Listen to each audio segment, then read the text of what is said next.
वो आप अलग से आप अलग से पूछ लेना। आप लिख के दो, मैं कह दूंगा। लिख के दो, मैं कहूँगा विचार कर ले माननीय मंत्री जी। चलिए श्री अखिलेश,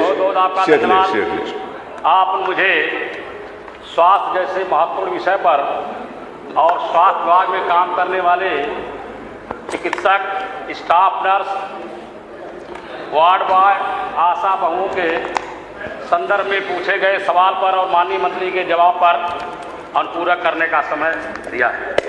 माननीय अध्यक्ष जी, माननीय मंत्री जी ने जो जवाब दिया है कि संविदा कर्मियों को उनके संतोषजनक कार्यों को देखते हुए उनकी सेवा का विस्तार किया जाता है।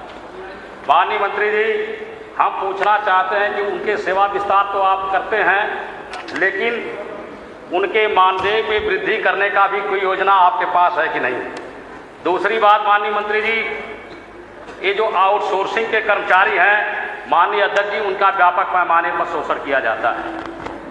11 महीने के लिए उनके निविदा करके जिस सेवा प्रदाता कंपनी को आप निकालते हैं, सेवा प्रदाता कंपनी 1 साल मोटी रकम लेकर के आउटसोर्सिंग के आधार पर कर्मियों की पोस्टिंग करती है और दूसरे साल जब दूसरी सेवा प्रदाता कंपनी को मिल जाता है ठेका, तो अभी मोटी रकम लेकर के दूसरे लोगों को पोस्टिंग करती है। इस तरीके से न तो उनके पास गुणवत्ता के आधार पर पोस्टिंग करने की कोई नीति रहती है, न तो काम करने वाले लोगों को अपने भविष्य के लेके कोई निश्चिंतता रहती है।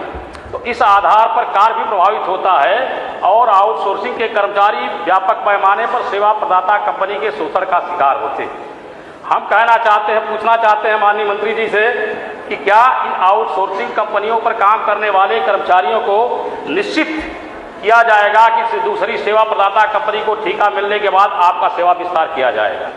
दूसरा माननीय अध्यक्ष जी, उदाहरण के रूप में हमारे जनपद में आजमगढ़ मेडिकल कॉलेज में पिछले सालों से लगातार 110 कर्मचारी काम करते थे, वार्ड बॉय के रूप में, टेक्नीशियन के रूप में, ड्राइवर के रूप में, गार्ड के रूप में। और पिछली बार आपकी नई पॉलिसी के आधार पर जिस सेवा प्रदाता कंपनी को ठेका दिया गया, उसने 110 लोगों की छटनी कर दिया।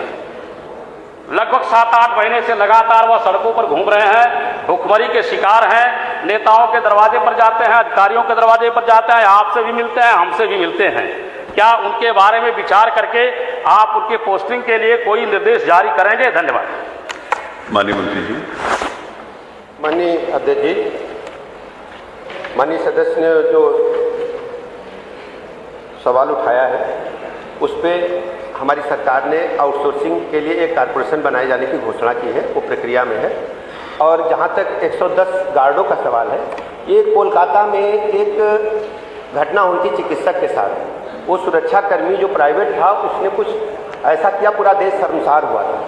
तो हमारी सरकार ने निर्णय लिया कि हम प्राइवेट गार्डों को, एजेंसी को हटा के भूतपूर्व सैनिक निगम को काम देंगे, जहाँ जहाँ उसका एग्रीमेंट पूरा हो गया है। तो भूतपूर्व सैनिक निगम को हमने वहाँ आजमगढ़ में काम दिया है।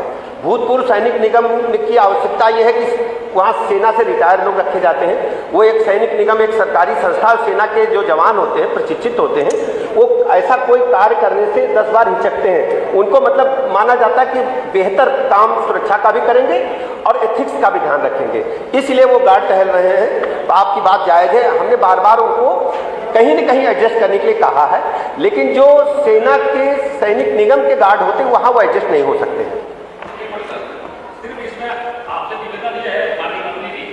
ये जो आउटसोर्सिंग के कर्मचारी थे, वह बेचारे जिनकी ज़मीनें मेडिकल कॉलेज के निर्माण में गिर गई थी, उन परिवारों से लोग हैं और कोरोना काल में भी उन्होंने सेवाएं की और कभी भी उनकी सेवा में किसी कमी की वजह से उन्होंने कहीं ना कहीं एडजस्ट करेंगे, बोला तो उनके ऊपर कृपा करनी चाहिए। मैं आपको वो बोला, वो जो आप वही बात की। आजमगढ़ मेडिकल कॉलेज जो बना था, तो जिनकी जमीनें गई थी उनके आश्रितों को सेवा मिली, यही है ना। वो दरअसल वो लोग हमें मिले थे, हमने उनसे पूछा जमीन देते समय कोई एग्रीमेंट हुआ है क्या? अगर एग्रीमेंट हुआ होता तो उस समय जब आप थे तो हम लागू करा देते, लेकिन वो है नहीं कोई। वो तो लाओ। ये अगला प्रश्न श्रीमती नसीम सोलंकी हैं। नसीम सोलंकी नहीं है। प्रश्न संख्या 16 मोहम्मद फ़हीम इरफान। माननीय अध्यक्ष जी, दिल की गहराइयों से आपका बहुत बहुत शुक्रिया। मैं सरकार द्वारा दिए गए उत्तर से पूर्णतः संतुष्ट नहीं हूँ। सरकार ने अपने जवाब में भारतीय खाद्य सुरक्षा एवं मानक प्राधिकरण FSSAI के नियमों और पैकेजिंग विनियम 2018 का हवाला देकर अपनी जिम्मेदारी की तिरछी कर ली है। लेकिन सच्चाई यह है कि प्रदेश के बाज़ारों में बड़ी मात्रा में पैकेट बंद खाद्य पदार्थ बिना स्पष्ट लेबलिंग, बिना निर्माण तिथि और बिना गुणवत्ता की गारंटी के खुलाम बिक रहे हैं।